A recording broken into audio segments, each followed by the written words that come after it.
ಹಿಂಬಂದ್ಬಿಡಪ್ಪ, ದಯವಿಟ್ಟು ಹಿಂಬನ್ನಿ ಅಣ್ಣ, ದಯವಿಟ್ಟು ಹಿಂಬನ್ನಿ.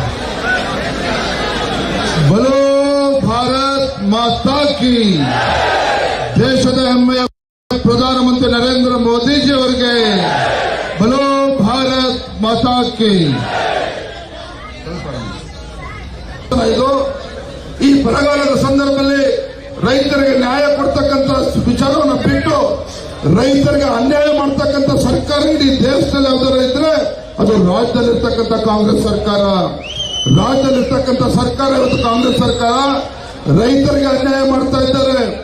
ಇದು ಪರಿಷ್ಠ ಜಾತಿ ಪರಿಷ್ಠ ಪಂಗಡಕ್ಕೆ ಮೀಸಲಿಟ್ಟಿರ್ತಕ್ಕಂಥ ದುಡ್ಡನ್ನ ಬೇರೆ ಕಡೆಗೆ ವರ್ಗಾವಣೆ ಮಾಡಿ ಇದು ಪರಿಷ್ಠ ಜಾತಿ ಪರಿಶಿಷ್ಟ ಪಂಗಡಗಳ ಅಭಿವೃದ್ಧಿಗೆ ಇವತ್ತು ಮಣ್ಣಾಗ್ತಕ್ಕಂಥ ಕೆಲಸ ಮಾಡಿದ್ದಾರೆ ಕಾಂಗ್ರೆಸ್ ಸರ್ಕಾರ. ಹಾಗಾಗಿ ಕೂತಿರ್ತಕ್ಕಂಥ ಎಲ್ಲ ಪ್ರಜ್ಞಾವಂತ ಮತದಾರರಲ್ಲಿ ನಾನು ಕೈ ಜೋಡಿಸಿ ಪ್ರಾರ್ಥನೆ ಮಾಡ್ತಕ್ಕಂಥದ್ದು, ಈ ದೇಶದ ಅಭಿವೃದ್ಧಿ ಇವತ್ತು ಆಗ್ತಕ್ಕಂಥದ್ದು ಭಾರತೀಯ ಜನತಾ ಪಾರ್ಟಿ ಎನ್ಡಿಎ ಕೂಟದಿಂದ, ಬಿಜೆಪಿ ಜೆಡಿಎಸ್ ಪಕ್ಷದಿಂದ. ದೇಶದ ಸರ್ವಾಂಗೀಣ ಅಭಿವೃದ್ಧಿ ಆಗ್ತಕ್ಕಂಥದ್ದು ಭಾರತೀಯ ಜನತಾ ಪಾರ್ಟಿ ನರೇಂದ್ರ ಮೋದಿಜಿ ಅವರಿಂದ. ಇಂಥ ಬರಗಾಲದಲ್ಲೂ ಕೂಡ ಏನು ಕಾಂಗ್ರೆಸ್ ಪಕ್ಷ ಸಿದ್ದರಾಮಯ್ಯ ಹೇಳಿದ್ರು 10 ಕೆಜಿ ಅಕ್ಕಿ ಕೊಡ್ತಾ ಇದ್ದಾರೆ ಸರ್ಕಾರ ಬಂದ್ರೆ ಅಂತೇಳಿ ಅಕ್ಕಿ ಕೊಡ್ತಾ ಇದ್ದಾರೆ. ಇವತ್ತು 10 ಕೆಜಿ ಅಕ್ಕಿನ ಕೊಡ್ತಾರೆ ಅಂತ ಹೇಳಿದಂತ ಸಿದ್ದರಾಮಯ್ಯ ಕಾಂಗ್ರೆಸ್ ಸರ್ಕಾರ ನಮ್ಮ ಬಡವರಿಗೆ ಅಕ್ಕಿ ಕೊಡ್ತಾ ಇರ್ತಕ್ಕಂಥದ್ದು ನರೇಂದ್ರ ಮೋದಿಜಿಯವರು 5 ಕೆಜಿ ಅಕ್ಕಿಯನ್ನು ಕೊಡ್ತಾ ಇರ್ತಕ್ಕಂಥದ್ದು ಕಾಂಗ್ರೆಸ್ ಸರ್ಕಾರ ಅಲ್ಲ. ಕೊನೆಯದೊಂದು ಮಾತನ್ನು ಹೇಳ್ತೇನೆ, ಗ್ಯಾರಂಟಿ ಬಗ್ಗೆ ಮಾತನಾಡ್ತಾರೆ. ನಿನ್ನೆ ನಾನು ಕೂಡ ಹಾಸನ ಜಿಲ್ಲೆ ಪ್ರವಾಸಕ್ಕೆ ಹೋಗಿದ್ದೆ.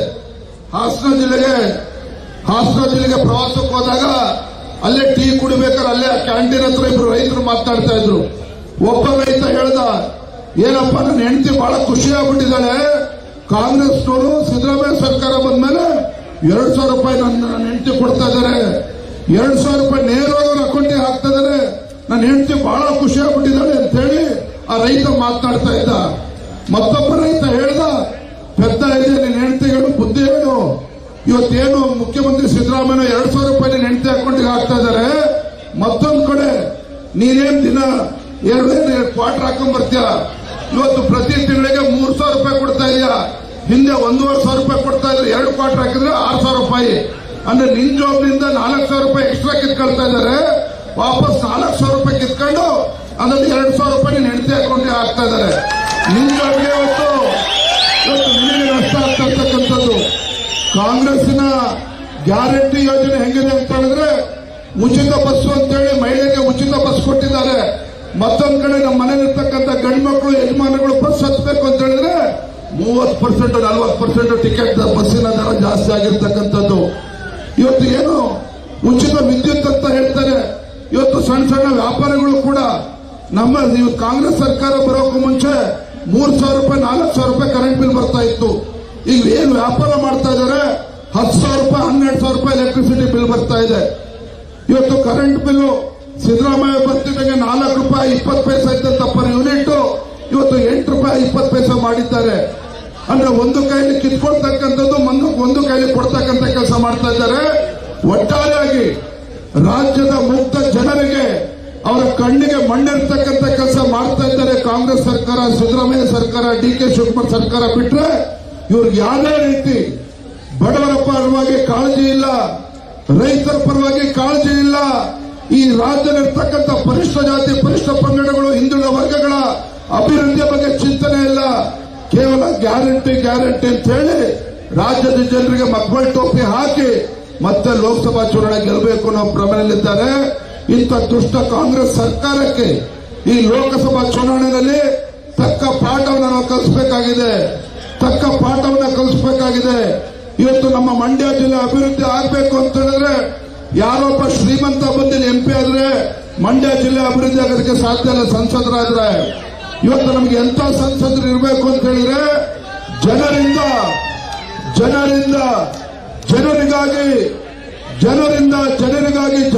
ಜನರಿಗೋಸ್ಕರ ಪ್ರಾಣ ಕೊಡ್ತಕ್ಕಂಥ ಸಂಸದ ನಮ್ಮ ಮಂಡ್ಯ ಜಿಲ್ಲೆಗೆ ಗೆದ್ದು ಬರಬೇಕು.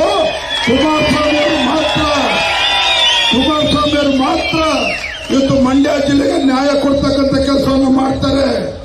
ಎಚ್ ಡಿ ಕುಮಾರಸ್ವಾಮಿ ಅವರು ಮಾತ್ರ ಮಂಡ್ಯ ಜಿಲ್ಲೆಯಲ್ಲಿ ಬಡವರ ಕಣ್ಣೀರನ್ನು ಒರೆಸ್ತಕ್ಕಂಥ ಕೆಲಸ ಮಾಡ್ತಾರೆ ಹೊರತು ಹೊಟ್ಟೆ ತುಂಬಿರ್ತಕ್ಕಂಥವ್ರು ಶ್ರೀಮಂತರು ಬಂದ ಸಂಸದರಾದ್ರೆ ನಿಮ್ಗೇನು ಕೂಡ ಮಂಡ್ಯ ಜಿಲ್ಲೆಗೆ ಉಪಯೋಗ ಆಗೋದಿಲ್ಲ.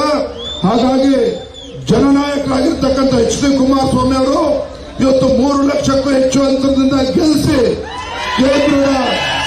ಕೇಂದ್ರದ ಸಚಿವರಾಗಿ ನಮ್ಮ ರಾಜ್ಯ ಮತ್ತು ಮಂಡ್ಯ ಜಿಲ್ಲೆ ಒಂದು ಸರ್ವಾಂಗೀಣ ಅಭಿವೃದ್ಧಿ ಆಗೋದಕ್ಕೆ ತಾವೆಲ್ಲರೂ ಕೂಡ ಆಶೀರ್ವಾದನ ಮಾಡಬೇಕು ಅಂತೇಳಿ ತಮ್ಮೆಲ್ಲರೂ ಕೂಡ ಕೈ ಜೋಡಿಸಿ ಪ್ರಾರ್ಥನೆ ಮಾಡಿ ಇವತ್ತು ಕೊನೆಯದ ಒಂದು ಮಾತನ್ನು ಮುಗಿಸ್ತಾರೆ.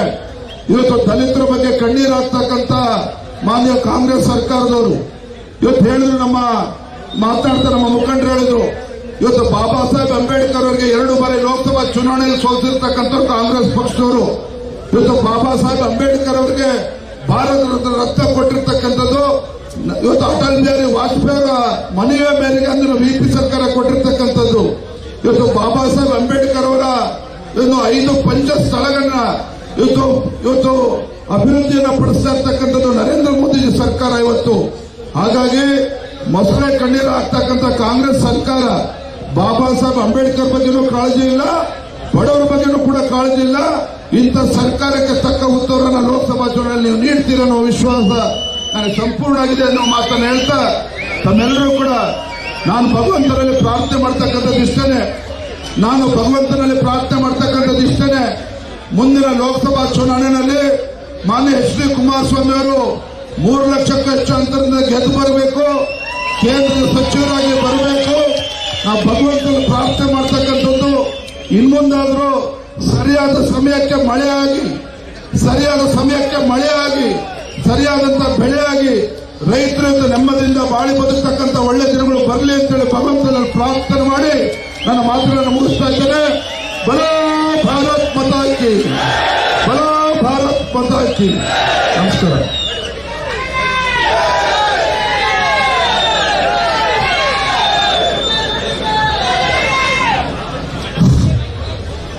ರಾಜ್ಯ ಬಿಜೆಪಿಯ ಅಧ್ಯಕ್ಷರಾದಂತಹ ಬಿ.ವೈ. ವಿಜಯೇಂದ್ರ ಅವರಿಗೆ ನಿಮ್ಮೆಲ್ಲರ ಜೋರಾದ ಚಪ್ಪಾಳೆ ಮೂಲಕವನ್ನ ಅಭಿನಂದಿಸಬೇಕು ಅಂತ ಕೇಳ್ಕೊಂಡ ಹೃದಯವಂತ ಮಣ್ಣಿನ ಮಗ, ರೈತರ ಕಣ್ಮಣಿ, ಮಾನ್ಯ ಮಾಜಿ ಮುಖ್ಯಮಂತ್ರಿಗಳು ಹಾಗೂ ಮಂಡ್ಯ ಲೋಕಸಭಾ ಕ್ಷೇತ್ರದ ಜೆಡಿಎಸ್ ಬಿಜೆಪಿ